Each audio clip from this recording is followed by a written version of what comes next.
மாண்பமை நீதியரசர் ஐயா அவர்களே, மேடையில் இருக்கின்ற மரியாதைக்கும் வணக்கத்துக்கும் உரிய கிருஷ்ணா ஸ்வீட்ஸ் கிருஷ்ணன் சார் அவர்களே, KPR ஐயா அவர்களே, பாலரிஷி அம்மா அவர்களே, அன்பு நண்பர் நடராஜன் அவர்களே, திரு பத்மநாபன் அவர்களே, எங்கள் சுகிசிவம் ஐயாவினுடைய சித்தப்பாவான மரபின் மைந்தன் முத்தையா அவர்களே, அரங்கத்திலே இருக்கின்ற என்னுடைய வணக்கத்துக்கும் மரியாதைக்கும் எப்போதும் உரிய ஐயா சுகிசிவம் அவர்களே, ஐயா சிற்பி அவர்களே, விஜயா பதிப்பகம் வேலாயுதம் அண்ணாச்சி அவர்களே, டாக்டர் ரமணி அவர்களே, அரங்கத்தில் இருக்கின்ற பார்வையாளர்களே, எல்லாருக்கும் என்னுடைய பணிவன்பு கலந்த வணக்கங்களும் நன்றியும். இங்க மேடையில் இப்படி பேச எழுந்து வரப்போது முத்தையாட்ட கேட்ட எவ்வளவு நேரம் பேசணும்னு. இது வழக்கமா ஏற்பாட்டாளர்கள் எல்லாம் சொல்ற மாதிரி எவ்வளவு நேரம் வேணாலும் பேசுங்கன்னு சொல்லியிருக்காங்க. ஆனா நீங்க யாரும் அவ்வளவு பயப்பட தேவையில்லை. கூடிய விரைவில் இந்த உரை முடிக்கப்படும். ஆரம்பிக்கிற போதே ஒரு தற்காப்பை சொல்லிவிட்டு ஆரம்பிக்கலாம் என்று நினைக்கின்றேன். ஜஸ்டிஸ் சுவாமிநாதன் ஐயா அவர்களை தெரியாமல் யாராவது இருக்க முடியுமா? தமிழ்நாட்டிலோ இந்தியாவிலோ இருக்க முடியுமா? ஆனா நான் பிளைட்ல வந்த போது ஐயா பக்கத்துல இருந்ததாகவும் நான் அதை கவனிக்கலன்னு சொன்னார். ஐயா அதுக்கு ஒரு காரணம் இருக்கலாம், ரெண்டு காரணம் உண்டு. ஒன்று, வைணவ தத்துவத்தின்படி பகவானுக்கு ரெண்டு முக்கியம். ஒன்னு நாமம், ஒன்னு ரூபம். நாமத்துக்கு தான் ரூபத்தை விட சக்தி அதிகம். இப்ப ராமனால கூட தாண்ட முடியாத கடலை ராமன் பெயரை சொல்லி அனுமன் தாண்டிட்டான் இல்லையா? அப்ப ரூபத்தை விட நாமத்துக்கு தான் சக்தி அதிகம். நீதிபதி ஐயா அவர்களினுடைய பெயரும் அவரை பற்றிய புகழும் தான் எனக்கு தெரியுமே தவிர அவருடைய ரூபம் எனக்கு தெரியவில்லை. ரெண்டாவதா ஒரு துணைக்காரன் இருக்கலாம், அது சுகிசிவம் ஐயாவுக்கும் முத்தையாவுக்கும் ரொம்ப நல்லா புரியும். ஒண்ணு, நாங்கெல்லாம் எப்பவுமே கெத்தா இருக்கிற மாதிரியே காமிச்சுக்கிறோன்றதுனாலே எப்பவும் கெத்தா இருக்கோன்னு கிடையாது. தூத்துக்குடி நிகழ்ச்சி எப்படி நடந்தது, நடந்த பின் என் மனநிலை எப்படி இருந்தது என்பதும் ஒரு காரணமாக இருக்கலாம். எல்லா நிகழ்ச்சியுமே நல்லா இருந்த மாதிரியே தான் நாங்கள் ஆக்ட் பண்ணுவோம். ஆனா எல்லாம் அப்படி இருக்குன்னு சொல்ல முடியாது இல்லையா? ஐயா அவர்களினுடைய அந்த ரத்தின சுருக்கமான அந்த உரை, அதிலே அவர் சொன்ன அந்த தீர்ப்பினுடைய தாக்கம் என் நெஞ்சத்தில் பல நாள் நிற்கும். சமூகத்தில் எல்லா மனிதர்களுக்கும் இருக்கிற சில ரொம்ப ரொம்ப சுலபமான சகஜமான அடிப்படையான விஷயங்கள் கூட சில பேருக்கு இருப்பதில்லை. அப்படி இருக்கிறவர்களுக்கு நாம் கொடுக்க வேண்டியது கருணை அல்ல, உரிமை. அதைத்தான் அந்த தீர்ப்பிலே அவர் சொல்லி இருக்கின்றார். இதை ஏன் நீங்கள் சொன்னீர்கள் என்று எனக்கு தெரியாது சார், ஆனா இது ரொம்ப பொருத்தமான ஒரு துவக்கம். இது இந்த புத்தகத்திலே முத்தையா எழுதியிருக்கிற பல பேரோடு அவர் சொன்னது போல ஒரு பேச்சாளராக பள்ளி பருவத்திலிருந்து அல்லது கல்லூரி பருவத்திலிருந்து அவர்களை தூர இருந்து தரிசித்தோ பக்கத்தில் இருந்து பேசியோ அந்த வாய்ப்பு எனக்கும் கிடைத்தது. அதில் மறக்க முடியாத ஒரு மாமனிதர் அவ்வை நடராஜன் ஐயா அவர்கள். அவ்வை நடராஜன் சார் அவர் முத்தையா சொன்ன மாதிரி தான். ஏன் இந்த தலைமுறையில் அது இல்லைன்னு எனக்கு தெரியல. ஒருவேளை நாங்க தான் குற்றவாளிகள்னு நான் நினைக்கிறேன். எங்களுடைய முன்னோர்களும் மூத்தோர்களும் எங்களுக்கு கொடுத்த அந்த சௌலபியம் என்று சொல்லப்படுகிற அவங்க கிட்ட நாங்க போகலாம் சார். நான் கல்லூரியில முதல் ஆண்டு படிக்கிற ஒரு மாணவி. நான் இப்ப இருக்கிற சன் டிவியில வந்ததால் பல பேருக்கு தெரிந்த பாரதியே அல்ல. கல்லூரியில முதல் ஆண்டு படிக்கிற ஒரு மாணவி. முதல் ஆண்டு கம்பன் கழக போட்டியில 6 போட்டிகளில் கலந்து கொண்டு ஒரு போட்டியில கூட பரிசு வாங்காம வெற்றிகரமாக வீட்டுக்கு போன ஒரு மாணவி. அந்த 6 போட்டி நடத்துவாங்க சென்னை கம்பன் கழகம். திருக்குறள், சிலப்பதிகாரம், கம்பராமாயணம், சீராபுராணம், சீவக சிந்தாமணி, பெரிய புராணம், ஒன்னுத்துல கூட பரிசு கிடைக்கல. இந்த 6 போட்டியில 3 போட்டிக்கு அவ்வை தான் judge, one of the judges அவர். அப்ப என்ன ஒரு அசட்டு துணிச்சல்னா, அவர் அப்பவே அரசு அதிகாரி, அண்ணா நகர்ல இந்த வீடு தான் அப்பவும். அவர் வீட்டுக்கே நான் போயிட்டேன். என்னன்னு, எனக்கு ஏன் பரிசு கொடுக்கல, நான் எந்த விதத்துல சிறப்பா செய்யல அப்படின்னு அவரை கேட்கறதுக்காக. அப்படிலாம் ஒரு துணிச்சல் இருந்தது பாருங்க ஒரு காலத்துல. ஆனா உள்ளேயே போக முடியாத ஃபோர்ட்ரஸ் எல்லாம் அது இல்லை. நேர போய் அவர்களுடைய சாப்பாட்டு அறை வரை எனக்கு அனுமதி. யாருன்னா யாருமே கிடையாது, ஒரு ஸ்டூடெண்ட், அவ்வளவுதான். இந்த பொண்ணு பேசினா அப்படின்னு சொல்லி டாக்டர் தாராவுக்கு அவரோட மனைவிக்கு அறிமுகப்படுத்தி என்னை கொண்டு வந்து டைனிங் டேபிள்லயே உட்காந்து வச்சிட்டார். டாக்டர் தாரா என்கிட்ட ஒரே ஒரு கேள்விதான் கேட்டேன், என்ன படிக்கிற? என்ஜினியரிங் காலேஜில் படிக்கிறேன். இவரோட சும்மா சுத்தி பொழுத வேஸ்ட் ஆக்காதுன்னு அவங்க சொன்ன அறிவுரை அதுதான். ஏன்னா நான் மட்டும் இல்ல, நிறைய ஸ்டூடெண்ட்ஸ் இருப்பாங்க. பல பேர் ஐயா மன்னிக்கணும், சட்டக்கல்லூரியிலேருந்து வந்தவங்க நிறைய பேர் இருப்பாங்க. டாக்டர் தாராவின் அபிப்பிராயப்படி அவர்கள்லாம் நேரத்தை வீணடிக்கலாம். என்ஜினியரிங் காலேஜில் மெடிக்கல் காலேஜில் படிக்கிறவங்க நேரத்தை வீணடிக்க கூடாது. அவரோட சுத்தி என்ன பண்ண போறேன், முதல்ல காலேஜுக்கு போற வழியை பாருன்னு எனக்கு அட்வைஸ் பண்ணாங்க. அவர் அவ்வை அதெல்லாம் கண்டுக்கிற ஆளே கிடையாது எப்பவுமே. அவர்கிட்ட நான் இன்னும் எப்படி சிறப்பா செஞ்சிருக்கலாம், எனக்கு ஏன் பரிசு கிடைக்கலன்னு நான் நேரடியா கேட்டேன். அவை அதுக்கு நேரடி பதில் சொல்லல. அவர் என்ன சொன்னாருன்னா, நீ திருக்குறள் பேசினியா பேச்சு போட்டியில்? ஆமா சார் பேசினேன் சார். பரிசு கிடைச்சதா? கிடைக்கலன்னு தானே சார் இங்க வந்திருக்கேன். திருவள்ளுவர் இந்த மற்றவர்களைப் போல அவ்வளவு திறம் இல்லாதவர்களுக்கு நம்ம ரிசர்வேஷன் கொடுக்கணும்னு ஒரு திருக்குறள் சொல்லியிருக்காரு, அது உனக்கு தெரியுமான்னு கேட்டாரு. திருக்குறளே எனக்கு அப்ப ரொம்ப தெரியாது, இப்போ ரொம்ப தெரியாது, அப்ப ரொம்பவே தெரியாது. அப்படியே தெரிஞ்சாலும் என்னுடைய சிற்றறிவுக்கு எட்டியவரை இந்த மாதிரி தனிப்பட்ட அவர்களுக்கான உரிமைகள் அல்லது ரிசர்வேஷன் இதெல்லாம் எப்ப வந்தது? வள்ளுவர் எப்ப பிறந்தாரு? என்ன சார் எப்படி சொல்றீங்க? ரிசர்வேஷன் எப்ப வந்தது? வள்ளுவர் எப்ப சார் சொல்லியிருக்காரு? யோசிச்சு பாரு. வேணா புக்கு தரேன், அரை மணி நேரம் தரேன். நான் புக்கை புரட்டி பார்த்தேன். எங்களுக்கு இன்ஜினியரிங் எக்ஸாமினேஷன்லயே ஓபன் புக் எக்ஸாம் ஒன்று உண்டு. எல்லா புக்கையோட எல்லா பரீட்சையோட அந்த பரீட்சை தான் கஷ்டமா இருக்கும். ஏன்னா நாங்க பிட் அடிக்கிறோம்னு விசி குழந்தைசாமி தான் எங்களுடைய வைஸ் சான்சலர். அப்போ பிட் அடிக்கிறாங்க பசங்கள்லாம். அப்பெல்லாம் நீளமா முடி வளர்த்திருப்பாங்க, தலைமுடிக்குள்ளெல்லாம் பிட் இருக்கும். இந்த பிட்டை ஒழிப்பதற்கு என்ன செய்யலாம்னா விசி குழந்தைசாமி சார் என்ன பண்ணாரு, ஓபன் புக் எக்ஸாம் வச்சுட்டாரு. ஆனா ஒரு கேள்விக்கு கூட பதில் எங்க இருக்குன்னு மொத்த புக்ல எங்களால கண்டுபிடிக்கவே முடியாது. புக் இருக்கும், அதனால ஆன்சர் தெரியாது. அந்த பரீட்சையிலே தேராதுன்னா திருக்குறள் பரீட்சையில எப்படி தேர்றது? நான் புரட்டி பார்த்தா எனக்கு தெரியல. அரை மணி நேரம் கழிச்சு அவர்கிட்ட, இல்லையே சார் அப்படி ஒன்னும் வள்ளுவர் அது மாதிரி சொன்னதா தெரியல. அவ்வை போற போக்குல சொல்றார், பொது நோக்கான் வேந்தன் வரிசையா நோக்கின் அது நோக்கி வாழ்வார் பலர் அப்படின்னு ஒரு குறள் இருக்குல்ல, அதை பாரு அப்படின்னு சொல்லிட்டு போயிட்டார். பொது நோக்கான் வேந்தன். ஒரு வேந்தன்னா நம்ம என்ன எதிர்பார்ப்போம்? பொதுவில் நோக்கணும், எல்லாரும் ஒன்று போல் நோக்க வேண்டியது ஒரு வேந்தனுடைய கடமை என்று நான் நினைப்போம். வள்ளுவர் என்ன சொல்றாரு, பொது நோக்கான் வேந்தன் வரிசையா நோக்கின். வரிசைன்னா நம்ம நிக்கிற கியூ இல்ல, அவர்களுக்கு இருக்கிற அந்த இடர்பாடுகளோடு அந்த வரிசைகளோடு வரிசையா நோக்கின் அது நோக்கி வாழ்வார் பலர். பல பேருடைய வாழ்வாதாரமே அதுதான் என்று வள்ளுவர் சொல்லி இருப்பதாக அவ்வை சொன்னார். அந்த சந்திப்பு என்னுடைய வாழ்க்கையில மறக்க முடியாத சந்திப்பு. நான் ஃபர்ஸ்ட் இயர் ஸ்டூடெண்ட்னா பாருங்க எவ்வளவு ஆண்டுகள் ஓடி போய்விட்டது. ஆனா நான் என்ன நினைக்கிறேன் என்றால், அந்த தலைமுறையிலே இருந்தவர்கள் தமிழ் பேராசான்கள், அவர்களுக்கு இருந்த அந்த அணுகுமுறை தான் எங்களை போன்ற பல பேர், தமிழை பாடமாக எடுத்து படித்திராத பல பேரை அந்த துறைக்கு வரவழைத்தது என்பது அவர்களினுடைய அந்த அன்பும் அவர்களினுடைய ஆதரவும் தான். அதனால நீங்க அந்த செய்தியை சொன்ன உடனேயே அது தொடர்பான ஒரு செய்தி எனக்கு ஞாபகத்துக்கு வந்தது. அவ்வை என்றால் அவ்வை தான். அவர் கூட பழகினதை பற்றி முத்தையா நிறைய எழுதியிருக்கிறார். இந்த மேடை ஆளுமைகளை மேடையில நீங்க பார்க்கிற போது அவர்களிலிருந்து சொற்கள் வருகிறதா, அவர்கள் மூலமாக சொற்கள் வருகிறதான்னு நமக்கு தெரியாது. ஏன்னா இறங்கின அப்புறம் ரொம்ப வேற மாதிரி இருப்பாங்க. அவ்வையோட பயணம் அவர் சொன்னார்ல, அந்த மாதிரிதான். இப்போ எல்லா பயணங்களுமே எப்படி இருக்குன்னா, பட்டிமன்றத்துல 7 பேர் இருக்கும். 7 பேர் வேற வேற பிளைட்ல மேடையில சந்திக்கிறோம், இல்ல ட்ரெயின்ல மேடையில சந்திக்கிறோம். மேடையில அந்த அவர் சொன்ன மாதிரி அவங்கவுங்க பேசணும்னு அதாவது பைய எடுத்து கிளம்பிரு.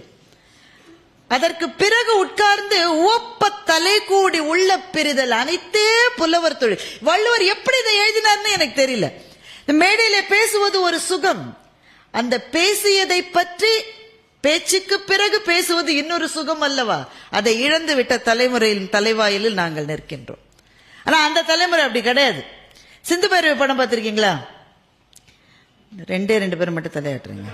சரி.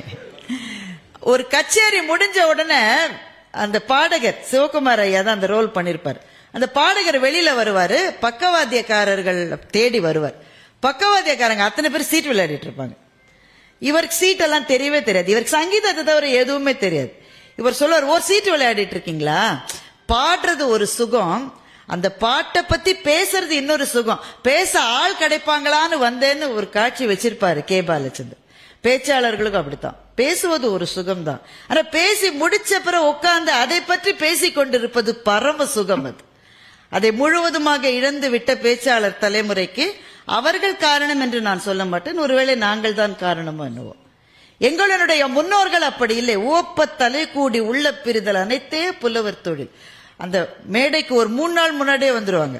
அங்கேயே இருந்து ஒரே இடத்துல இருந்து பேசி ஒன்றாக சாப்பிட்ட ஆசா ஞானசம்பந்தன் அவர்களும் தினமணி சிவராமன் அவர்களும் வாடா போடா என்று பேசிக்கொள்வதை என்னுடைய காதால் நான் கேட்டிருக்கிறேன். இந்த பக்கத்துல நிக்கிறதே எங்களுக்கு எல்லாம் பரவசமா இருக்கும். சுகிசிவம் ஐயா அவர்களை முதலில் நான் சந்தித்தது காரைக்குடி கம்பன் விழாவில். நான் அப்போது 11வது வகுப்பு படித்துக் கொண்டிருந்த ஒரு மாணவி. நான் சபாஷ் பார்ட்டியா வந்திருந்தாங்க. என்ன, எங்க அக்கா தான் பேச்சாளர். எங்க வீட்டுல ஒரு சந்தேகம் என்னன்னா, எங்க அக்கா பேசி யாருமே கைத்தட்டலன்னா என்ன பண்றதுன்ற பயத்துல ஒருத்த கைத்தட்ட ஆரம்பிச்சுட்டு எல்லாரும் தட்டிடுவாங்க. கல்யாண மாலை நிகழ்ச்சியில் நீங்க பாத்தீங்கன்னா மோகன் சார் முதல் ரோல்ல உட்காந்துருப்பாரு. ஏன்னா கைத்தட்டல ஆரம்பிக்கிறதுக்கு அவர் தான் வேணும். எங்களுக்கு ஒருத்தர் ஆரம்பிச்சா எல்லாரும் கை தட்டிடுவாங்க. அதனால எங்க அக்காவுக்கு கை தட்டுவதற்காக எங்கள் வீட்டிலிருந்து என்னை அனுப்பி வைத்திருந்தார்கள். அந்த இளைஞர்கள் பட்டிமன்றத்தில் அத்தனை பேரும் பேசி கழித்த போது சுகிசிவம் அப்போது வளர்ந்து வருகிற ஒரு சூப்பர் ஸ்டார் பேச்சாளர் அவர் நாங்கள் சிரித்துக் கொண்டிருப்பதை பார்த்து அவரும் எங்களுடைய அந்த கூட்டத்திலே சேர்ந்து மகிழ்ந்து கலந்து நகைத்து இருந்த அந்த காலங்கள் என்னுடைய நினைவு நதியில் பசுமை மாறாத நீர்த்து விலைகளாக இப்போதும் இருக்கின்றது. முத்தையா இந்த புத்தகத்தை எழுதி இருப்பதிலே எனக்கு பெரிய மகிழ்ச்சி அதுதான். நாங்கள் பார்த்து பழகிய அந்த ஆளுமைகளினுடைய வேறு வேறு முகங்களையும் இந்த நூல் எங்களுக்கு அறிமுகப்படுத்தி வைக்கிறது. அவை அப்படித்தான். ட்ரெயின்ல போயிட்டு இருப்போம். ஒரு ஸ்டேஷன், பேரே தெரியாத ஸ்டேஷன். அந்த தெரியாத ஸ்டேஷன்ல அவருக்கு ஒரு உதவியாளர் இருப்பார். பாவம், பரிதாபமான ஆள் அவர். ராஜா, இங்க பக்கத்துல ஒரு கடையில ஒரு பஜ்ஜி இருக்கும் பாரு. தமிழ்நாட்டிலேயே அப்படி ஒரு பஜ்ஜி கிடைக்காது. நீ என்ன பண்ற, இங்க கொஞ்ச நேரம் நிப்பான், நீ போய் பஜ்ஜி வாங்கிட்டு வான்னு அனுப்பிச்சிடுவார் சார் அவரை. உண்மையிலேயே அனுப்பிச்சிட்டாரு. அங்க நிக்கிறது 3 நிமிஷம் தான். அந்த கார்டு கொடி எடுத்துட்டாரு. அவை சார் ட்ரெயின்ல இருந்து இறங்கி வேகமா நடந்து போய் கார்டோட கைய பிடிச்சுக்கிட்டத நான் கண்ணால பார்த்த சாட்சி தான். யார் சார் நீங்க கைய பிடிங்க? நான் அரசு அதிகாரி. அரசு அதிகாரி இன்னொரு அரசு அதிகாரி வேலையை தடுக்கலாமா? பஜ்ஜி வாங்க போன பையன் வரல சார், கொஞ்சம் பொறுங்க. இது அந்த மேடைகளில் சிங்கம் போல கர்ஜிப்பார் அவ்வை. அவருடைய வாயிலிருந்து விழுகிற அந்த வார்த்தைகள் அப்படி இருக்கும். அவருக்கென்று இருக்கிற இன்னொரு முகம், அத்தனை பேரையும் அரவணைத்து செல்லுகிற முகம். இப்படித்தான் பல ஆளுமைகளை பற்றி தமிழ்நாடு. இது ஏன் நமக்கு ரொம்ப முக்கியமான புத்தகம்னு எல்லாருமே சொன்னாங்க. இந்த புத்தகம் ஏன் முக்கியமானது என்றால், முத்தையா அதை எழுதிய விதம் ஒரு காரணம். 2வது, இப்படிப்பட்ட தமிழ் ஆளுமைகளை அறிமுகப்படுத்துறத விடுங்க, இப்படி எல்லாம் சில பேர் இருந்தாங்கன்னு நினைச்சு பார்க்கறதுக்கு கூட இன்னைக்கு ஆள் இல்லை சார்.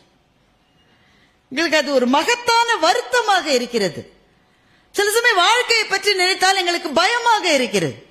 இத்தனை மகத்தான சாதனைகளை செய்த பேரை இன்றைய தலைமுறையில பல பேர் யாருன்னே தெரியலன்ற நிலைமை வந்துட்டா, அவர்கள் வாழ்ந்த வாழ்க்கைக்கும் அவர்கள் உழைத்த உழைப்புக்கும் அவர்கள் செய்த பயணங்களுக்கும் அவர்கள் கண்டது என்ன என்ற கேள்வி எங்களுடைய நெஞ்சத்தின் கசடுகளில் எஞ்சி நிற்கிறது. அல்ல, அவங்கள பற்றி அந்த நினைவுகளே எங்களுக்கு அப்படியே அந்த கோடை காலத்துல சிலீர்னு முதல் மழை பெய்கிற போது வருகிற அந்த மண்ணினுடைய மனம் போல எங்கள் நெஞ்சத்தை அதை மணக்க செய்கிறது. அதனால முத்தையாவுக்கு என்னுடைய முதல் நன்றி. ஒவ்வொரு ஆளுமையா படிக்க அவரோடு எங்களுக்கு இருந்த அந்த இன்டராக்ஷன்ஸ், அவர்களை நாங்கள் தரிசித்த விதம், இதெல்லாம் ஞாபகத்துக்கு வருது. ஆசாவை பற்றி முத்தையா எழுதி இருக்கிறார். இவர் பள்ளி மாணவராக, சில வாழ்க்கை வரலாறுகளை நீங்க படிச்சிருக்கீங்களா? இப்ப நாடகத்தினுடைய மிகப்பெரிய மாமேதையான ஔவை சண்முகம் ஐயா அவர்களுடைய எனது நாடக வாழ்க்கை, இந்த ஆட்டோபயோகிராபிய தமிழ்நாட்டிலே இருக்கிற எல்லாருமே படிக்க வேண்டிய ஒரு முக்கியமான பயோகிராபி அது. ஏன்னா அது நாடகத்தினுடைய வரலாறு.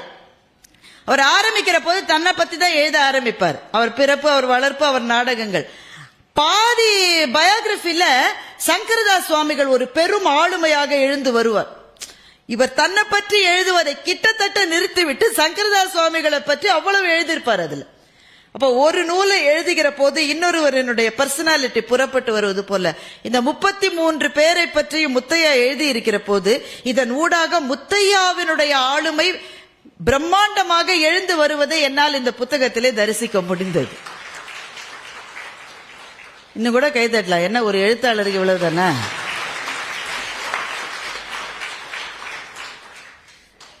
அந்த ஆளுமையினுடைய ஒரு பகுதியை பற்றி தான் நான் இங்கே சொல்லலாம் என்று நினைக்கின்றேன். முத்தையா என்னை பொறுத்தவரை ஒரு தனி மனிதர் அல்ல.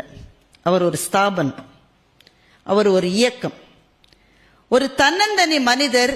இத்தனை வேலைகளையும் செய்கிறார் என்பது பாராட்டுக்குரியது, வாழ்த்துக்குரியது, வணக்கத்துக்குரியது. ஆனா செய்யவே முடியாதுன்னு நான் சொல்ல மாட்டேன். இவ்வளவு டைமென்ஷன்ஸ் அவருக்கு இருக்கு. பேச்சாளராகவும் எழுத்தாளராகவும் அந்த பல பேரை திரட்டி அந்த நம்பிக்கை பட்டறைகளை நடத்துகிறவராகவும் பத்திரிகையாளராகவும் இப்படி பல விஷயங்களை எப்படி அவரால் செய்ய முடியுது என்ற ஆச்சரியம் எனக்கும் உண்டு. ஆனால் அது என்னுடைய ஆச்சரியத்தினுடைய முற்றுப்புள்ளி அல்ல. அதையும் தாண்டி அவரை பற்றி எனக்கு ஒரு ஆச்சரியம் இருக்கிறது. அதைத்தான் உங்கள்கிட்ட சொல்லணும் நான் வந்திருக்கேன்.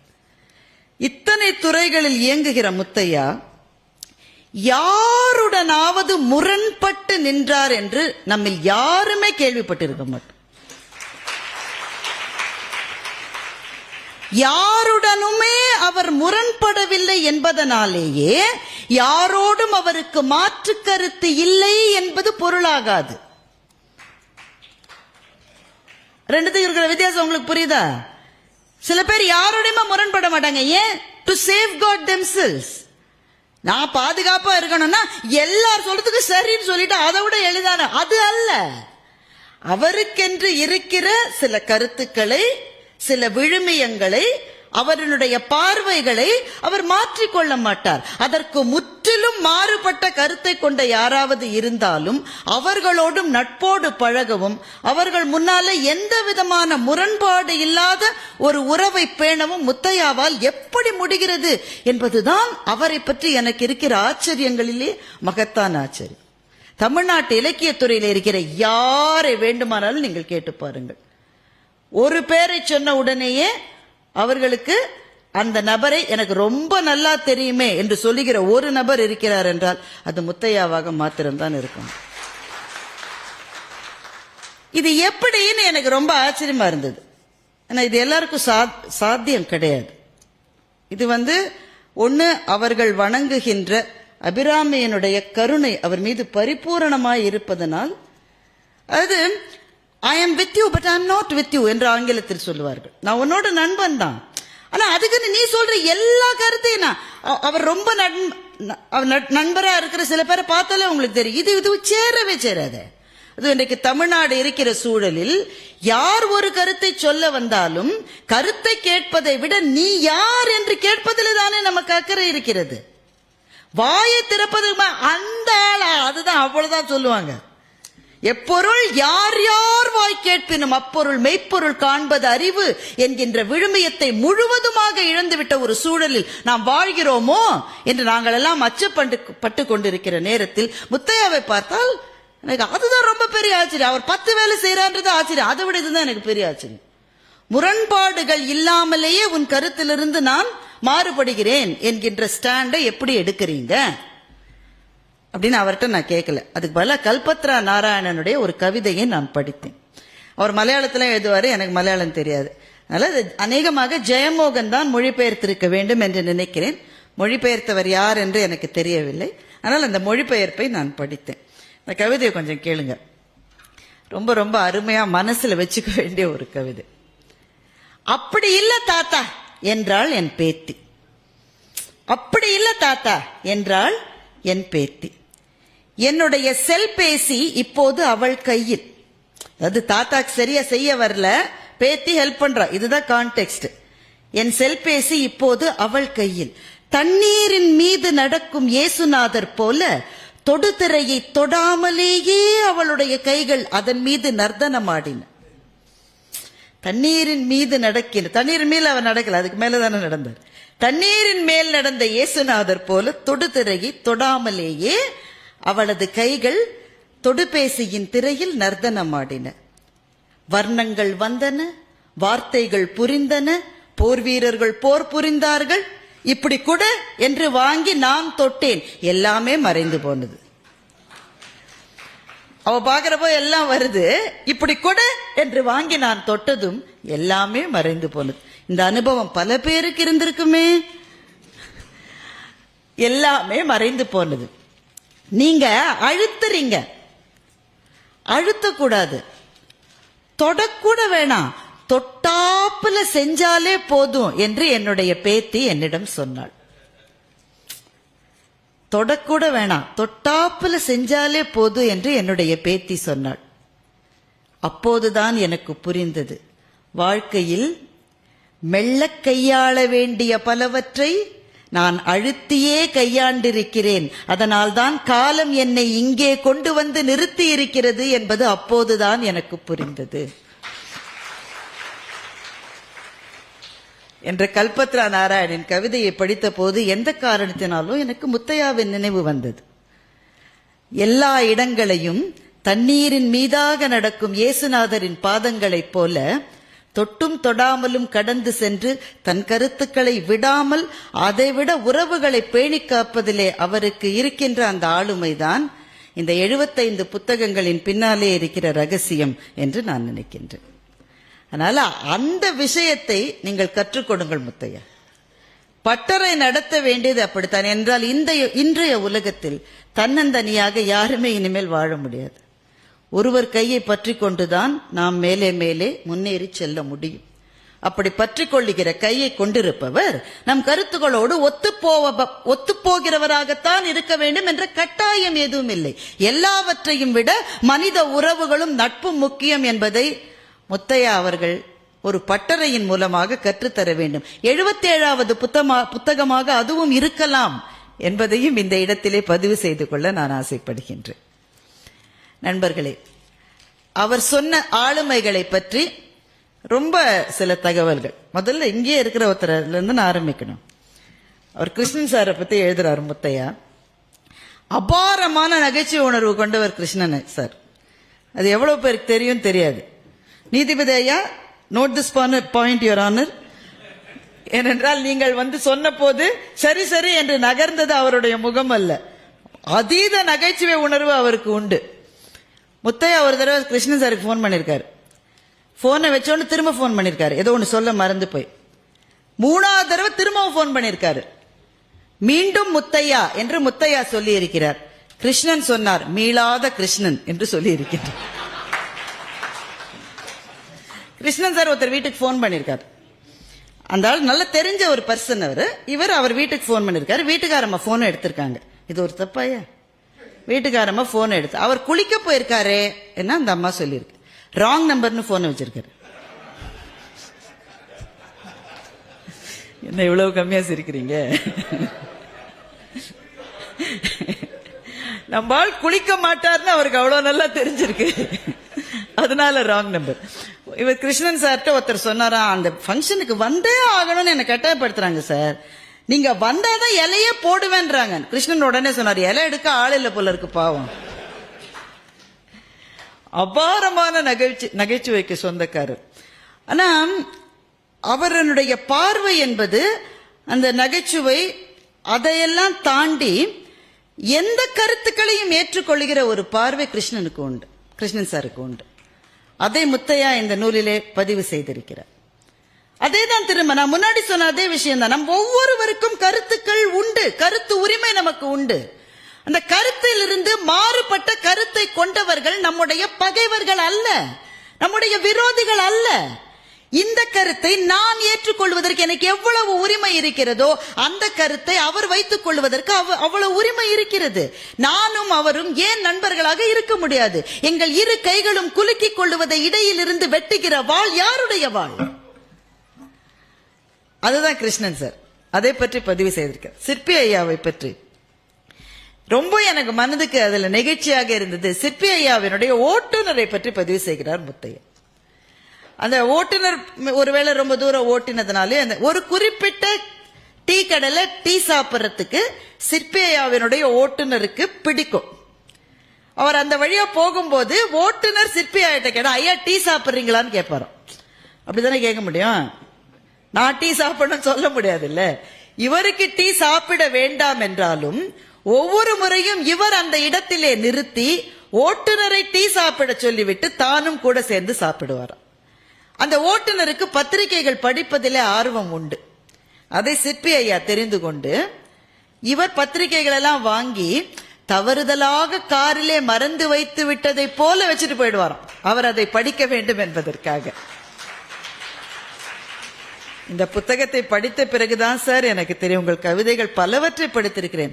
மலர்களே நாதஸ்வரங்கள் கவிதை நீங்கள் எழுதியது என்பது இந்த புத்தகத்தை படித்த பிறகுதான் அதை நான் அறிந்து கொண்டு, இப்படி எல்லாவற்றை விட என் நெஞ்சத்தை தொட்டது நிறைய சொல்லலாம், எனக்கு எவ்வளவு நேரம் இருக்குன்னு தெரியல. வ.உ.சி. வாலேஸ்வரனை பற்றி முத்தையா எழுதியிருக்கிறார். அது ரொம்ப நகைச்சுவையா எழுதியிருக்காரு. ஆனா அந்த நகைச்சுவையா நாம கடந்து போக முடியாது. வ.உ.சியினுடைய மகன் வ.உ.சி. வாலேஸ்வரன் முத்தையாவுக்கு ரொம்ப ரொம்ப நண்பர். அவர் இப்போ ஐயா உயிரோடு இல்லை. இப்போ முத்தையா அவருடைய மிக மிக நெருங்கிய நண்பராக இருந்திருக்கின்றார். அவரை முதலில் ஒரு மாதிரி ஒரு வெளிச்சத்துக்கு கொண்டு வருவதுன்ற வார்த்தையை நான் உபயோகப்படுத்த விரும்பல. அவரை வெளி உலகத்துக்கு அறிமுகப்படுத்துகிற பணியில் முத்தையா பெரும் பங்கு ஆற்றி இருக்கின்றார். திண்டுக்கல்லிலே இருந்த அவரை கோயம்புத்தூருக்கு அழைத்து கொண்டு வந்திருக்கிறார். கோயம்புத்தூர் வ.உ.சிக்கு ரொம்ப முக்கியமான ஒரு தெரியும்ல உங்களுக்கு.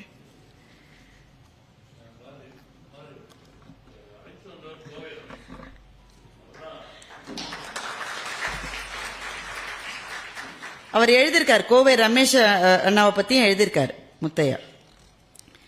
கோவை ரமேஷ் அவர்களும் முத்தையா அவர்களும் அந்த சிறை வ.உ.சி. கோயம்புத்தூர் சிறையில தான் இருந்தார். அவர் செக்கிழுத்தது இங்கதான். அந்த பாதையிலே இவங்க குவாலிஸ் கார்ல போயிருக்காங்க. ஒருவேளை ரமேஷ் சார் ஏற்பாடு பண்ணியிருக்கலாம். குவாலிஸ் கார்ல அவரு முத்தையா வ.உ.சி. வாலேஸ்வரன் அவங்க போயிட்டு இருக்காங்க. முத்தையா அவர்கிட்ட ஏதோ பேசிக்கிட்டே இருக்காரு. என்னைக்கு பேசாம இருந்தாரு? எந்த நேரமும் பேசிக்கிட்டே தான் இருப்பாரு. இவர் ஏதோ பேசிக்கிட்டு இருந்திருக்காரு, பதில் வரல. அதனால அவர் கிட்ட போயிட்டு இவர் கேட்டிருக்காரு, காதுல வாங்கிக்கலையான்னு பார்த்தா அவருடைய கண்களிலே கண்ணீர். இந்த இடத்து படிக்கும் போதுதான் நான் ரொம்ப நெகிழ்ந்து போனேன். இவங்க உடனே பதறி போயிருக்காங்க இவங்க ரெண்டு பேரும். என்ன என்ன என்ன இந்த இடத்துக்கு எங்க அப்பா வந்தப்போ சங்கிலியால பிணைச்சு அவரை உள்ள கூட்டிட்டு போனாங்க. நான் இப்ப குவாலிஸ் கார்ல போயிட்டு இருக்கேனேன்னு சொல்லி நெஞ்சம் நெகிழ்ந்திருக்கிறார் அவர். இது முத்தையாவினுடைய புத்தகத்தில் இருக்கிற கட்டுரையின் ஒரு பக்கம்னு நம்ம கடந்து போயிட முடியாது. இதுதான் நம்முடைய வரலாற்றின் பக்கம். இது நமக்கு ஒரு நாளும் பள்ளியிலே சொல்லிக் கொடுக்கப்படாத வரலாற்றினுடைய பக்கம் இந்த பக்கம்தான்.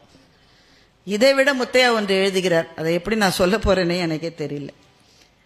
முத்தையா அவரை கேட்கிறார், வாலேஸ்வரனை கேட்கிறார், வ.உ.சி. எவ்வளவு புத்தகம் எழுதியிருக்காரு தெரியுமா? நமக்கெல்லாம் தெரியவே தெரியாதுல்ல, அவ்வளவு புத்தகம் எழுதியிருக்காரு. அவையெல்லாம் நாட்டுடைமையாக்கப்பட்டன. நாட்டுடைமையாக்கப்பட்ட பிறகு அது எதற்காக செய்கிறார்கள் என்றால் எல்லாருக்கும் அது படிக்க போகணும்ன்றது முதல் காரணம். ரெண்டாவது, அவருடைய வாரிசுகளுக்கு ஏதோ ஒரு தொகை போகணுன்றது ரெண்டாவது காரணம். முத்தையா அவர்கிட்ட கேட்டிருக்காரு, புத்தகத்தை நாட்டுடைமை ஆக்கிட்டாங்களே ஐயா, அதற்கான அந்த தொகை உங்களுக்கு வந்துருச்சா என்று முத்தையா அவரிடம் கேட்கிறார். அவர் என்ன பதில் சொன்னார் தெரியுமா? இந்த செக்கை கொடுக்க வேண்டிய அதிகாரி என்னிடம் கொஞ்சம் பணம் எதிர்பார்த்தார் ஐயா, அதனால் நான் அதை வாங்கிக் கொள்ளவில்லை என்று சொல்லி இருக்கிறார். சரி, இதை நம்மால் நம்ப முடியுமா? இது நம்ப முடியுமா? இத தன்னுடைய உயிரினுடைய கடைசி சொட்டை கூட இந்த சுதந்திரத்துக்காக சொரிந்து விட்ட ஒரு தியாகி அவர் இறந்த பிறகு அவர் எழுதிய புத்தகங்களுக்கான அந்த புத்தக உரிமை தொகையை அந்த அவருடைய சொந்த பிள்ளைகிட்ட கொடுக்கறதுக்கு ஒருவர் காசு கேட்டு இருக்கிறார் என்றால் அவர் யாருன்னு இவருக்கு தெரியாதுன்னு தானே சார் அர்த்தம்? நான் வேற எப்படி இதை அர்த்தப்படுத்திக்கிறது? அந்த இடத்திலே பிரபலமான ஒருவர் இருந்திருந்தால், ஒரு கட்சியினுடைய ஆதரவு இருக்கிற ஒருவர் இருந்திருந்தால், பொது ஜனங்களுக்கு அறிமுகமான ஒரு நபர் இருந்திருந்தால் அந்த அதிகாரி இதை கேட்டு இருப்பாரா? அப்போ நம்ம இரு தட்டுகள் வைத்திருக்கிறோம். எல்லாருக்கும் தெரிஞ்சவங்களுக்கு ஒரு தட்டு, யாருக்குமே தெரியாதவங்களுக்கு ஒரு தட்டு என்று நம்முடைய நியாயங்களுக்கு இரண்டு கதவுகள் இருக்கிறதா? முத்தையா இதை எழுதிருக்கலன்னா இப்படி ஒரு சம்பவம் நடந்ததுன்றது யாருக்கு தெரிஞ்சிருக்க போகுது? ஆனா அத்தனையும் எழுதிட்டு முத்தையா எழுதியாரு. ஆனா அவர் ரொம்ப நகைச்சுவையாளர் என்று எழுதுகிறார் முத்தையா. இவங்க கூட்டிட்டு வந்தாங்கல்ல ஒரு ஃபங்க்ஷனுக்கு, திண்டுக்கல்ல இருந்து வந்திருக்காருங்க. ப்ரோக்ராம் முடிஞ்சு சாயங்காலம் போயிட போறார், இல்ல அடுத்த நாள் காலையில போக போறார். ப்ரோக்ராமுக்கு கூப்பிட்டவங்க தான் நமக்கெல்லாம் சாப்பாடு வாங்கி தருவாங்க, அப்படிதானே நட்ராஜன் சார்? சரி, எதுக்கு சொல்லி வச்சிடலாம், எல்லாம் ரெடியா இருக்கான். சரி, அவருக்கு அந்த விவரம் அவருக்கு தெரியல சார். அவருக்கு அது வேற எப்படி சொல்றது, அந்த விவரம் அவருக்கு தெரியல. அவர் வீட்டில இருந்து மத்தியானம் சாப்பிட்றதுக்காக தயிர் சோறும் இரவு சாப்பிட்றதுக்காக பொடி தடவிய இட்லியும் பேக் பண்ணிட்டு ஊர்ல இருந்து வந்திருக்காரு. இந்த விவரம் தெரியலன்னு கூட அதை சொல்லக்கூடாது. அது இன்னொருத்தங்களுக்கு நம்ம கஷ்டம் கொடுக்க கூடாதுன்றதுதான் அவருடைய நோக்கமாக இருந்திருக்க வேண்டும். இவங்க இல்ல நீங்க எங்களோட சாப்பிட்டு வந்துருங்கன்னு சொல்லி இவங்க வற்புறுத்தி அப்படித்தானே கூட்டிட்டு போவாங்க, அப்படித்தானே வற்புறுத்தி அவரை சாப்பிட கூட்டு போகிறதுக்கு முன்னாடி இரவு சாப்பாடு, மத்தியானம் சாப்பிட்டுட்டாரு, இரவு சாப்பாடு அந்த இட்லியும் சாப்பிட முடியாதுன்னப்போ அவருடைய வீட்டுக்கார அம்மாவுக்கு தொலைபேசியில அழைச்சிருக்காரு. அழைச்சு, சுகமா இருக்கீங்களா? அன்னைக்கு காலையில தான் புறப்பட்டு வந்திருக்காரு, நல்ல திருநெல்வேலி மொழியில. சுகமா இருக்கீங்களா? இவங்க இங்க சாப்பிட கூப்பிடுதாக, சாப்பிடலாமா? இந்த இட்லி உங்களை மாதிரி என்ன முறைச்சு முறைச்சு பாக்குதேன்னு கேட்டிருக்காரு. அடுத்த நாள் காலை அந்த இட்லியை கொண்டு போய் பத்திரமா மனைவிட்ட திரும்பி வேற கொடுத்திருக்காரு. அந்த கட்டுரையை முடிக்கிற போது இந்த நகைச்சுவையோடு தான் முத்தையா முடித்திருக்கிறார். ஆனால் அந்த நகைச்சுவையின் நெஞ்சில் தங்கியதை விட அவரிடம் கூட காசு கேட்ட ஒரு அதிகாரி இருக்கிற ஒரு சிஸ்டமுக்குள்ளதான் நாம் இருக்கிறோன்ற நினைவுதான் என் நெஞ்சத்திலே முட்டி முட்டி நிற்கின்றது. வாழ்க்கை இப்படித்தான் இருக்கிறது என்பதை நமக்கு சொல்லுவதற்கு யாராவது தேவையாகத்தானே இருக்கிறார்கள். நம்முடைய முட்டாள்தனமான உலகத்தில் எல்லாமே very pure and very good நம்ம வாழ்ந்துட்டு போக முடியாது தானே. இப்படியும் இருக்கிறது என்றால் அதற்கு சம்பந்தப்பட்ட அதிகாரியை மாத்திரம் கை நீட்டி என்ன பையன்? நாம் ஒவ்வொருவரும் தானே குற்றவாளிகள், நாம் ஒவ்வொருவரும் குற்றவாளிகள். தன்னுடைய பணம் அத்தனையும் கொடுத்து தமிழ்நாட்டின் ஏன் இந்தியாவினுடைய முதல் தொழிலாளர் உரிமை போராட்டத்துக்காக தன்னுடைய கை காசை செலவழித்தவர் வஉசி என்ற சரித்திரத்தை யாருக்கு நாம் சொல்லி இருக்கிறோம்? அது அப்படித்தானே இருக்கும். முத்தையா எழுதியதனால் எங்களுக்கு கிடைத்த வெளிச்சம் இது. ஆசாவை பத்தி எழுதுகிறார் இவர். நான் சொன்னேன்ல, இதை படிக்க படிக்க முத்தையாவினுடைய பர்சனாலிட்டி அப்படியே எழுந்து வருகிறது என்று. பள்ளி நாட்களிலிருந்தே இலக்கியத்தின் மீது அப்படிப்பட்ட ஒரு பேஷன் அவருக்கு இருந்திருக்கு. பள்ளிச்சீருடை அணிந்த சிறுவராக ஆசாஞாவை அவர் சந்தித்து ஒரு கேள்வி கேட்டிருக்கின்றார். பெருந்தோள் மாதவி என்று சிலப்பதிகாரத்திலே ஒரு வரி வருகிறது. இளங்கோடிகளை எதிர்கார் பெருந்தோள் மாதவி. ஸ்கூல் படிக்கிற முத்தையா ஆசாஞாவிடம் பெருந்தோள் அப்படின்னு ஆண்களுக்கு தானே சொல்லுவாங்க, அது வீரத்தை குறிப்பதல்லவா, ஒரு பெண்ணுக்கு அதை சொல்லலாமான்னு கேட்டிருக்காரு. பள்ளி நாட்களிலேயே அவருக்கு இலக்கியத்தில் எவ்வளவு பெரிய எபிலிட்டி டு குவெஸ்டின், சொல்லுவதெல்லாம் ஏற்றுக்கொள்வதில்லை. ஏன் நல்ல கேள்விகள் அவசியம்? ஏனென்றால் நல்ல கேள்விகள் வந்தால்தான் நல்ல பதில்கள் வர முடியும். இந்த கேள்வி ஒரு நல்ல கேள்வி. எப்படி இளங்கோடிகள் அப்படி எழுதலாம்? பெருந்தோள் மாதவின்னு எழுதிட்டாரு, பெண்ணுக்கு போய் அப்படி எழுதலாமான்னு முத்தையா ஆசாவிடம் கேட்டு இருக்கிறார். ஆசா சொன்ன பதில் அதை விட சுவாரஸ்யமானது. ஆணுக்கே அப்படி சொல்றாங்க, அவன் எல்லா பாரத்தையும் சுமக்கிறவன், தன்னுடைய குடும்பத்தையோ சமூகத்தையோ தன்னுடைய நாட்டையோ சுமக்கிறவன். அதனால்தான் அவனுடைய தோளை பற்றி உயர்வாக சொன்னார்கள். மாதவி ஒருத்தி தான் அவ குடும்பத்திலேயே ஏர்னிங் மெம்பர், அவ ஒருத்தி சம்பாதிச்சுதான் மொத்த ஃபேமிலியும் காப்பாத்தினா. அதனால பெருந்தோள் மாதவின்னு அவளுக்கு சொன்னது பொருத்தம்னு ஆசா பதில் சொல்லி இருக்கின்றார். முத்தையாவை நான் முதலில் சந்தித்தது கிட்டத்தட்ட 30 வருஷங்களுக்கு முன்னால் சென்னையில இருக்கிற பாரதிய வித்யா பவன் அரங்கத்தில். கண சிற்சபேசன் அவர்களினுடைய தலைமையில் ஒரு பட்டிமன்றம். இந்த பட்டிமன்றத்தினுடைய தலைப்பு கண்ணதாசனுடைய படைப்புகளில் விஞ்சி இருப்பது இலக்கிய வெளியே தெரிவது, நாம் தரிசிப்பது அவருடைய இலக்கிய தாக்கமா அனுபவ தாக்கமா, எது அவருடைய கவிதைகளில் வெளிப்படுகிறது. இலக்கிய தாக்கம் என்ற அணியில நான் பேசுகின்றேன். ஜனகனின் மகளை மணமகளாக ராமன் நினைத்திருந்த அந்த கவிதையெல்லாம் எழுதிட்டு நான் போய் பேசியாச்சு. அது பிறகு முத்தையா வந்து பேசுகிறார். வண்டு வருகின்றது, மலரில் அமர்கின்றது, உண்டு முடிக்கின்றது, உறங்கி விழுகின்றது. அந்த பாட்டை இதுக்கு மேல சொல்ல முடியாது, இவ்வளவுதான் சொல்ல முடியும். பி. சுசீலாவினுடைய தேனினும் இனிய குரலில் காதல் மதுவை மாந்தி மாந்தி திளைத்த ஒரு பெண்ணனுடைய ஏக்கத்தை வெளிப்படுத்துகின்ற அந்த தேன் குரலில் வந்திருக்கின்ற அந்த கவிதையை முத்தையாவினுடைய கர்ணகடூரமான குரலில் அந்த வரிகளை அவர் சொல்லுகிறார். நீயே எனக்கு அவர் யாருன்னு தெரியாது. அப்ப நீயே சாமி இந்த பாட்டெல்லாம் சொல்ற என்றால் அந்த 2 வரிகள், அதுக்கு பிறகு வர இன்னும் 2 வரியை சொல்லிட்டு இதெல்லாம் இலக்கியத்திலிருந்து கத்துக்க முடியாதுங்க என்று முத்தையா சொன்னார். தோனி உள்ள வர்ற போதே அரங்கம் அதிர்கிறது. இப்போது இந்த மாதிரி ஆப்பிள் வாட்ச்ல யாராவது கட்டி இருந்தாக்கா அது சொல்லுது, இந்த அரங்கத்தை விட்டு வெளியில போயிடு, the decibel is too loud, மனித காதுகள் தாங்கக்கூடிய சப்தம் அல்ல என அப்படி கைத்தட்டுறாங்க எல்லாரும். தோனி வருகிற போது வந்த சத்தத்தை முத்தையா அன்றைக்கு பேசி முடித்த போது பாரதிய வித்யா பவனில் கேட்ட ஞாபகம் எனக்கு இன்றைக்கும் இருக்கிறது. ஒரு நட்பிலே முரண்கள் வருவதற்கு பல வாய்ப்புகள் உண்டு.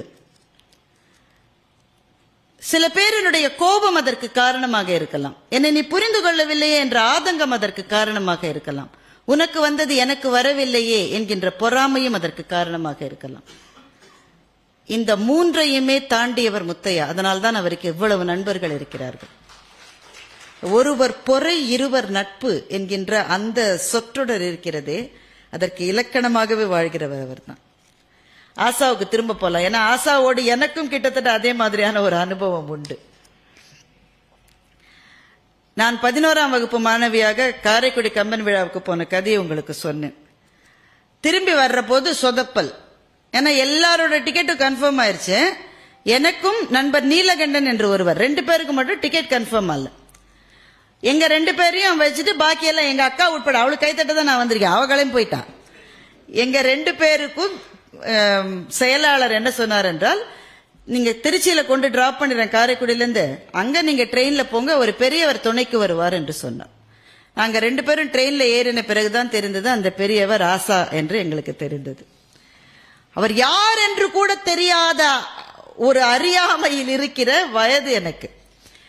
அந்த ஒரு பயணம் கிட்டத்தட்ட ஒரு 7 மணி நேரம் 8 மணி நேரம் ஆகும். அப்பெல்லாம் அந்த 8 மணி நேர பயணத்தில் அவருடைய எளிமை, அவருடைய நகைச்சுவை உணர்வு, இலக்கியத்தை அவர் பார்த்த பார்வை, அதுதான் என்னை இலக்கியத்தின் பக்கம் திருப்பியது.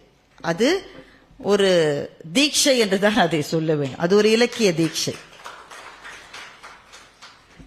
அதற்கு அடுத்து நான் ஆசாவை சந்தித்தது காஞ்சிபுரம் கம்பன் விழாவில் அவர் பேசிய போது. அப்போது அவருக்கு முழுமையாக பார்வை இல்லை, பார்வை அவர் கிடையாது. ஆசாவை கார்ல கூட்டிட்டு வராங்க. சில சமயம் இந்த ஆர்கனைசர்ஸ் கொஞ்சம் இன்சென்சிட்டிவா இருப்பாங்க. எல்லாரும் அப்படி கிடையாது. சில சமயங்களில் அவர் வந்த உடனேயே அவருக்கு என்னன்னு தெரியல, அப்படியே கையை பிடிச்சு இப்படி கொண்டு மைக் முன்னாடி நிறுத்தி வச்சுட்டாங்க. ஒரு பேச்சாளருக்கு எது ரொம்ப முக்கியம்னா அரங்கத்துல யார் இருக்காங்கன்றது முக்கியம். உங்களோட ஐ கான்டாக்ட் இருந்தா தான் எங்களால பேசவே முடியும். பேசிக்கிட்டே இருந்தா கூட மனதினுடைய மூளையினுடைய பின் செல்கள் அவரையும் அங்க கொட்டாய் விடுறாரு. இவர் கிளம்புற மாதிரியே ஒரு எக்ஸ்பிரஷன் கொடுக்கிறாரு. இவர் இருக்காரா இல்லையா, இந்த ஜன்னலுக்கு பக்கத்துல உட்கார்ந்து இருக்கிறாரு வெளியே, இப்படியே யோசிச்சுட்டு இருக்கிற மனதுதான் பேச்சாளனுடைய மனது. ஏன்னா அந்த அத்தனை பேருடைய அட்டென்ஷன் அங்க வேணும். ஆனா ஆசாவினுடைய நிலைமை அன்றைக்கு யோசித்து பாருங்கள். அவருக்கு முழுமையாக பார்வை கிடையாது. மைக் முன்னாடி நிக்கிறாரு, முன்னாடி உட்கார்ந்து இருக்கிறது 10 பேரா 100 பேரா 500 பேரான்னு அவருக்கு தெரியாது. உண்மையிலே அவர் முன்னால் அன்றைக்கு 700-800 பேர் உட்கார்ந்து இருந்தார்கள். அவையை பற்றிய ஒரு அவதானிப்பே இல்லாமல் பேச ஆரம்பித்தார் ஆசா. பேசுகிற போது சொன்னார், சலத்தால் பொருள் செய்தே மார்த்தல் பசுமட் கலத்துள் நீர் பெய்திரியற்று என்ற திருக்குறளை எடுத்து பேசுகின்றார். ரொம்ப அழகான திருக்குறள். சலத்தால் பொருள் செய்தே மார்த்தல், தப்பான வழியில நீ பணம் சேர்த்தனா கண்ணு, பசுமட்கலத்துள் நீர் பெய்திரியற்று, பச்சை மண்ணில பானையில தண்ணி பிடிச்ச வச்சது மாதிரி ராஜான்னு வள்ளுவர் சொல்றார். இதுதான் ஆசா சொன்னது. ஆனா ஆசா அதுல ஒரு நுட்பம் சொன்னார். பசுமண்ல நீ பானை பிடிச்சு பாத்திருக்கியா? அவருக்கு எதிரில யார் இருக்காங்கன்னு தெரியாது, பெண்கள் இருக்கிறார்களா ஆண்கள் இருக்காது. ஆனா கேட்கிறார், பசுமண்ல பானை பிடிச்சு யாரோ ஒருத்தர் பதில் சொல்றார், பிடிக்க முடியாது. பிடிக்க முடியும்ன்ற ராசா. பசுமண்ணால நீ அழுத்தி பிடிச்சா பானையை செஞ்சிடலாம். ஒருத்தர் என்ன பண்ணானா, ஏதான் வருது என்னப்பா பசுமண்ல பானை பிடிக்க முடியாதுன்னு சொன்னீங்க, வந்துருச்சு பாரு, தண்ணியே விட்டுட்டானா பாரு, தண்ணி கூட இருக்கு பாரு, திரும்பி பார்க்கறதுக்குள்ள டொப்புன்னு போயிருச்சான். தப்பான வழியில பணம் சேர்க்கிற போது சேர்க்க முடியாதபடியே அவனுக்கு தோணாதான், இது ரொம்ப ஈஸியான வழியா இருக்குன்னு தான் அவனுக்கு தோணுமா. அப்புறம் கொஞ்ச நாள் பயந்து பயந்து தான் செய்வானா, அவன் பார்த்துட்டான் இவன் பார்த்துட்டான், அவன் வந்துட்டான் இவன் வந்துட்டான்னு, எவனுமே வரல, எவனுமே வரமாட்டேன்றான்டா, இது ரொம்ப அப்படி இருக்கும்போது தான் வருவான் அந்த பணத்தை எடுத்துட்டு போறதுக்கு. அதை சொல்லி ஆசா சொன்னார், எப்ப உடையும்னே தெரியாது அந்த பானை. அப்படிதான் தவறான வழியில் சேர்க்கப்பட்ட செல்வம் இருப்பது போலவே இருக்கும், ஆனால் எப்போது போகும் என்பதே உனக்கு தெரியாது. சலத்தார் பொருள் செய்தே மார்த்தல் பசுமட்கலத்துள் நீர் பெய்திரியற்று.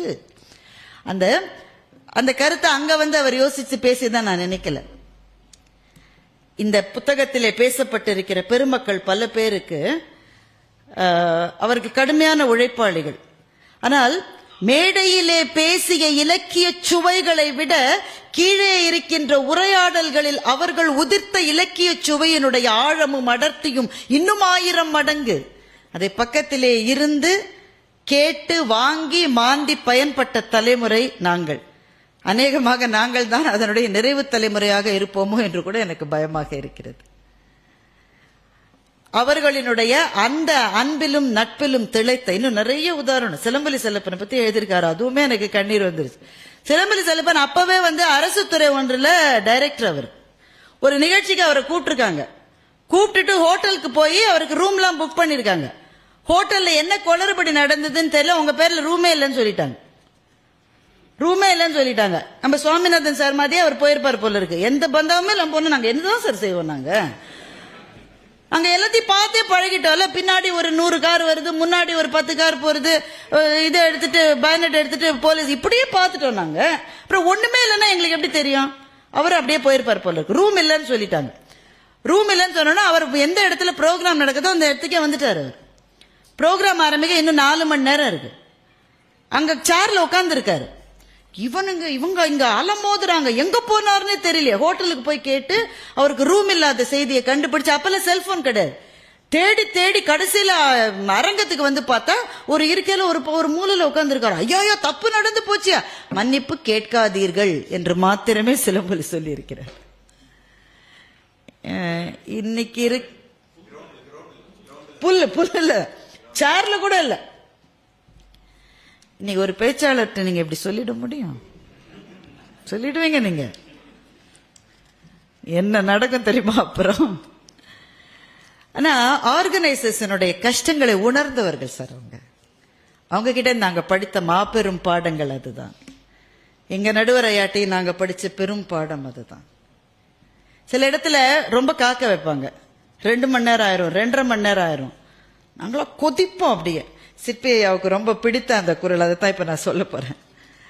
நாங்க அகமதாபாத்துக்கு ஒரு முறை போயிருந்த போது ஒரு வீட்டுல எங்களை சாப்பிட கூப்பிட்டாங்க.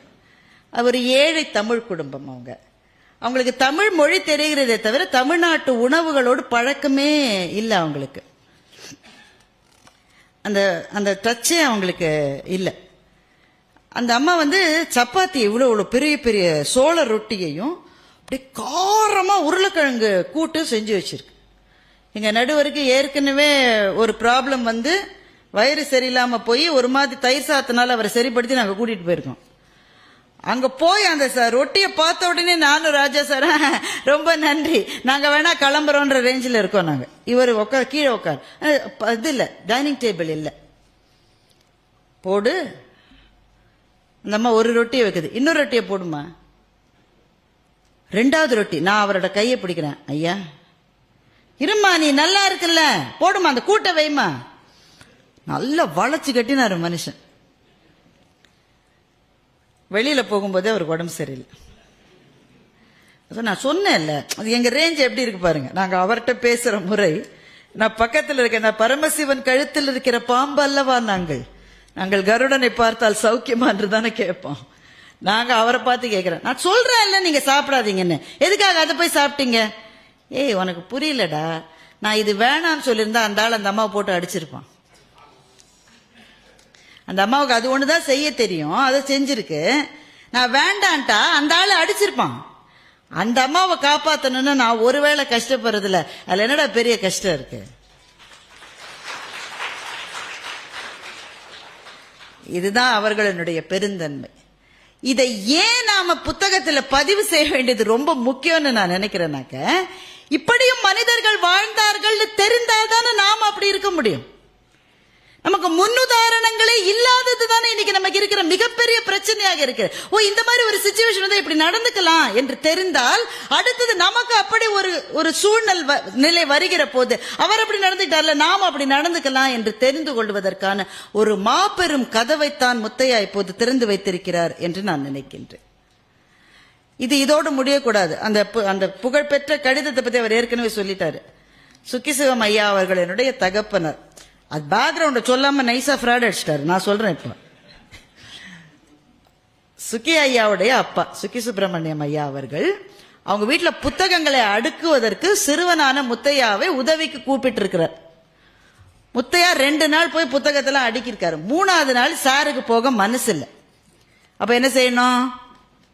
ஐயா இன்னைக்கு வர முடியலன்னு சொல்லணும். இவர் உடனே ஒரு போஸ்ட் கார்டு, அந்த காலத்துல போஸ்ட் கார்டு எடுத்து கீழே விழுந்து காலில் அடிபட்டதால் இன்றைக்கு வர முடியவில்லை. as I am suffering from, அதேதான் எழுதி அனுப்பிச்சிட்டாரு. இதை எழுதுனது எதுக்காகன்னா, நான் வரலன்னு அவர் பெரியவர் தப்பா எடுத்துக்க கூடாதுன்றதுக்காக. இவரை பொறுத்தவரை அதோட விஷயம் முடிஞ்சிருச்சு. ஆனா விஷயம் முடியல. சுக்கி அவர்களினுடைய அப்பாவிடம் இருந்து பதில் போஸ்ட் கார்டு வருது. அந்த போஸ்ட் கார்டை இவர் இன்னும் வச்சிருக்காரு. சார் இதெல்லாம் ரொம்ப அநியாயங்க. அவன் வீட்டு டாக்குமெண்டே தொலைச்சு தேடிட்டு இருக்கான். 7/10/88 அதுதான் தேதி. அந்த மஞ்சள் கலர் போஸ்ட் கார்டு 81 அந்த இவ்வளவுலாம் நினைவாற்றல் இருக்கக்கூடாது உங்களுக்கு. நாங்க கொஞ்சம் தேதி அப்படி எப்படி மாத்துவோம். அதுல அவர் எழுதியிருக்காரு, உங்களுக்கு காயம் பட்டிருந்த போதும் அதனால் வலி இருந்த போதும் கூட எனக்கு கடிதம் எழுத வேண்டும் என்று நினைத்த உங்களுடைய பண்பு எனக்கு ரொம்பவும் உருக்கமாக இருந்தது. ஆனா பாத்தீங்களா, பெரிய மனுஷன் தான்ல. 81 எவ்வளவு வருஷம் ஆச்சு. இன்று வரையில் முத்தையாவினுடைய மனதில் நம்ம ஒரு பொய் சொல்லிட்டோமேன்ற குற்ற உணர்ச்சியை ஏற்படுத்தி விட்டார் அல்லவா. ஆனா இவர் பொய் சொன்னாருன்னு நினைச்சு அவர் பண்ணல. அவர் இயல்பே அப்படித்தான் இருந்தது. ஒருத்தர் லெட்டர் எழுதினாருனாக்க, நீ வலி இருந்தப்போ கூட எனக்கு லெட்டர் எழுதினியப்பா, நீ எவ்வளவு பெரிய ஆளு நீ சொல்லுகின்ற, இது இவர் ரொம்ப சின்னவர் என்று சொல்லுகின்ற பண்புடைய சான்றோர்கள், மேன்மக்கள், சான்றோர்கள், இவர்கள் வாழ்ந்த வாழ்க்கையை பற்றிய அறிமுக வாசல்களை நமக்கு திறந்து வைப்பதற்காக முத்தையா பெரும் முயற்சியை எடுத்துக்கொண்டிருக்கிறார். அதில் எனக்கு அது குறிப்பிட்ட மகிழ்ச்சி என்னவென்றால், இதில் பல பேர் எங்களுக்கு தெரிந்தவர். நேர்மையாகவும் எழுதியிருக்காரு. நெல்லைக்கண்ணன் ஐயாவை பற்றி எழுதியிருக்கிறார். நெல்லைக்கண்ணன் ஐயாவை பற்றி முத்தையா எழுதினது ரொம்ப சுவாரஸ்யம். நெல்லைக்கண்ணன் ஐயாவுக்கு எப்போதுமே 2 குழு இருக்குமா. அவர் பக்கத்துல 2 குழு இருக்குமா. ஒன்று தள்ளி நிற்கும் தம்பியர்கள் கழகம், இன்னொன்று தழுவிக்கொள்ளும் தம்பியர்கள் கழகம். இந்த 2 அவருக்கு இருக்கும். இங்க இருந்து அங்க போவோம், அங்க இருந்து இங்க போவோம். ஆனா இந்த 2 கழகம் அவருக்கு எப்பவுமே இருந்தது. முத்தையா அதை முடிக்கின்றார். அவர் கண்ணில் படக்கூடாது என்று இருந்தவர்கள் கூட இன்று அவர் கண்ணில் படாத இடத்துக்கு போன பின் அவரின் தமிழை எண்ணிக்கொண்டுதான் இருக்கிறார்கள் என்று எழுதுகின்றார். அப்படின்னு எவ்வளவோ ஆளுமைகள் நிறைய சொல்லிக் கொண்டு போகலாம். முத்தையாவை பற்றி உங்கள் எல்லாருக்கும் பலவிதமான இனிய நினைவுகள் நெஞ்சிலே இருக்கும். எனக்கு அவரை பற்றி நன்றியோடு நான் நினைத்துக் கொள்வது, நான் நோய்வாய்ப்பட்டிருந்த காலகட்டத்தில் தொடர்ந்து என்னுடைய கணவரோடு பேசி ஆறுதல் வார்த்தைகளை சொல்லி அபிராமியனுடைய பிரசாதத்தை எங்கள் வீட்டுக்கு அவர் அனுப்பி வைத்திருந்தார். அவருடைய மேன்மைகள் எல்லாவற்றுக்கும் காரணம் அபிராமியனுடைய அருள் என்பது என்னுடைய கருத்து.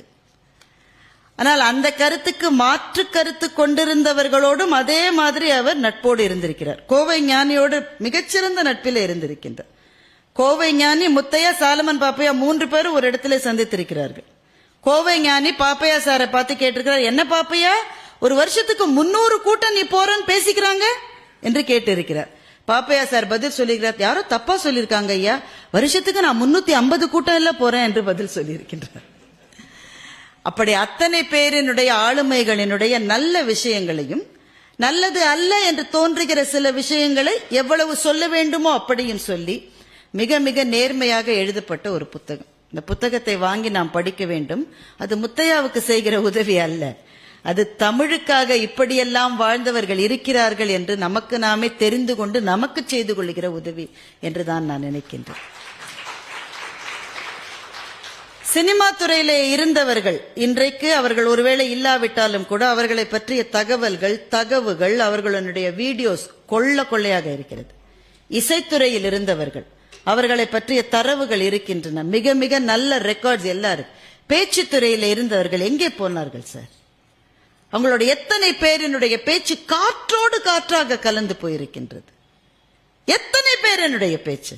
குன்னக்குடி சாமியை பத்தி முத்தையா எழுதியிருக்காரு, தள்ளா விளையுளும் தக்காரும் தாழ்விலா செல்வரும் வாழ்வது நாடு. இது எல்லாருக்கும் தெரிந்த குரல். இந்த குரலுக்கு குன்னக்குடி சாமி ஒரு விளக்கம் சொல்லியிருக்காரு. தள்ளா விளையுள் நமக்கு புரியும், அதாவது நல்ல ப்ரொடியூஸ் இருக்கு, அதுக்கு பின்னாடி ஒருத்தனோட உழைப்பு இருக்கு. தள்ளா விளையிலும் தக்காரும் சரியான ஆள். நீதித்துறையில இருப்பவர்கள், அரசு துறையில இருப்பவர்கள், அதிகாரிகள், இவங்கள சரியானவங்களா இருக்கணும். தாழ்விலா செல்வரும், சாமி கேட்டிருக்காங்க, செல்வர்னு சொன்னா போறாது, அது என்ன தாழ்விலா செல்வர்?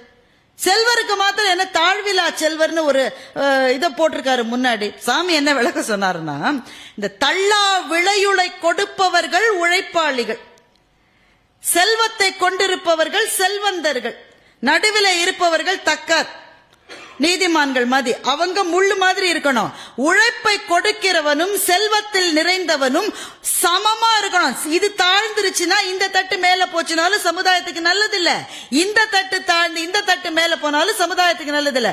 உழைப்பவனும் செல்வம் இருக்கிறவனும் பேலன்ஸ்ல இருக்கிற சமுதாயம் தான் நல்ல சமுதாயம் என்பதுதான் இதற்கு பொருள் என்று குன்னக்குடி சாமி சொன்னதாக முத்தையா பதிவு செய்யாவிட்டால் இந்த குரலை இப்படியும் பார்க்கலாம் என்று நமக்கு வேறு யார் சொல்லித்தர போகிறார்கள்? இவர்கள் எல்லாம் இலக்கியத்தை வளர்த்தவர்கள் எப்படின்னு பாட புத்தகத்தில் வர வேண்டியவர்கள் அல்ல. பாட புத்தகத்தில் வராமல் இருப்பது நல்லது. ஏன்னா 2 மார்க் கொஸ்டின் நம்ம சாய்ஸ்ல விட்டுருவோம். ஆனா இந்த மாதிரியான புத்தகங்கள் மூலமாக அவர்கள் வருகிற போதுதான் அவர்கள் செய்த பயணங்களை எண்ணி பாருங்கள். எங்க நடுவர் டிராக்டர் எல்லாம் போய் பேசியிருக்காரு சார், டிராக்டர்ல போய் பேசியிருக்காரு. ஒரு ஊருக்கு போக வேற வழியே இல்ல, ஒரு ஆள் சைக்கிளை கொண்டு வந்திருக்காரு, சைக்கிள்ல முன்பார்ல உட்காந்து போய் நடுவரா இருந்து தீர்ப்பு வழங்கிட்டு வந்திருக்காரு. எதுக்காக இப்படி பயணம் செஞ்சாங்க? 10 ரூபாய்லாம் வாங்கியிருக்காரு, 80 ரூபாய் பல நாள் வாங்கியிருக்காரு. இந்த வசதிகள் ரொம்ப பின்னாடி வந்தது. ஆனால் இன்றைக்கு இருக்கிற பேச்சாளர்கள், எழுத்தாளர்கள் இதை தெரிந்து கொள்ள வேண்டும். ஏனென்றால் நமக்கு முன்னே போனவர்கள் பயணம் செய்த போது பாதையே இல்லை. கல் குத்தி முள்ளு குத்தி காலில் ரத்தம் வர அவர்கள் நடந்த பாதையில் இன்றைக்கு நாங்கள் எங்களுடைய இனோவா கார்களிலே பறந்து கொண்டிருக்கின்றோம். பாதைகள் உருவாக்கப்பட்ட பிறகு உருவாக்கியவர்களை நினைக்காமல் இருப்பதை விட பெரிய துரோகம் எதுவும் கிடையாது. அவர்களை நினைத்து பார்ப்பதற்கான ஒரு மிக நல்ல வாய்ப்பை முத்தையா ஏற்படுத்தி இருக்கிறார். அம்மா பேசும்போது கூட சொன்னாங்க, அந்த பர்பஸ் ட்ரிவனா இருக்கணும்னு சொன்னாங்க. முத்தையாவினுடைய பர்பஸ் ரொம்ப கிளியரா இருக்கு. 100வது புத்தகம் எவ்வளவு சீக்கிரம் வரும்னு எனக்கு தெரியாது, ஆனா இந்த புத்தகத்தினுடைய 2வது பாகம் வெகு சீக்கிரம் வர வேண்டும். பேசப்பட வேண்டிய ஆளுமைகள் பல பேர் இருக்கிறார்கள் முத்தையா. எனக்கு அவருடைய நினைவாற்றல் அபாரமாக இருக்கிறது. ஏன்னா இதை படிக்கிற போதுதான் அந்த ஆளுமைகளோடு நான் அவர்களை பார்த்து அவர்கள் சொன்னதெல்லாம் எனக்கு நினைவு வருது. ஆனா எனக்கு ரெக்கார்டே இல்லை. இவர் போஸ்ட் கார்டு மட்டும் பத்திரமா வச்சிருக்காரு. அதுல நான் வருஷத்தை தப்பா சொன்னா சரியா அவரை கரெக்ட் பண்றாரு. அது இந்த நினைவாற்றல் அவருக்கு இருக்கிற ஒரு மிகப்பெரிய சொத்து. இந்த ஆளுமைகள் காக்கு கோதண்டராம் அக்கௌண்ட்ல ஆரம்பிச்சு எத்தனை பேர் இருக்காங்க, இன்னும் எத்தனை நீண்ட பட்டியல் இது. ராதாகிருஷ்ணனை பற்றி முழு புத்தகம் எழுத வேண்டும், ஒரு பகுதி எழுதி போதாது. அப்படி தமிழுக்காக வாழ்ந்த எங்கள் பேச்சுலகத்தில் அல்லது எழுத்துலகத்தில் இருக்கிற ஆளுமைகளை பற்றி நிறைய நிறைய முத்தையா எழுத வேண்டும். இந்த அரங்கம் கொள்ளாமல் நீங்கள் வந்திருப்பதைப் போல இன்னும் பெரிய அரங்குகளில் அது இன்னும் பேசு பொருளாக வேண்டும், விவாத பொருளாக வேண்டும். இந்த அறிஞர்களினுடைய பெயர்கள் அவர்களினுடைய ரூபம் இனிமேல் நாம் பார்க்க கிடைப்பதல்ல, ஆனால் அவர்களுடைய நாமம் வாழ வேண்டும் என்று சொல்லி இந்த நல்ல வாய்ப்பை கொடுத்த எல்லாருக்கும் நன்றி. வணக்கம்.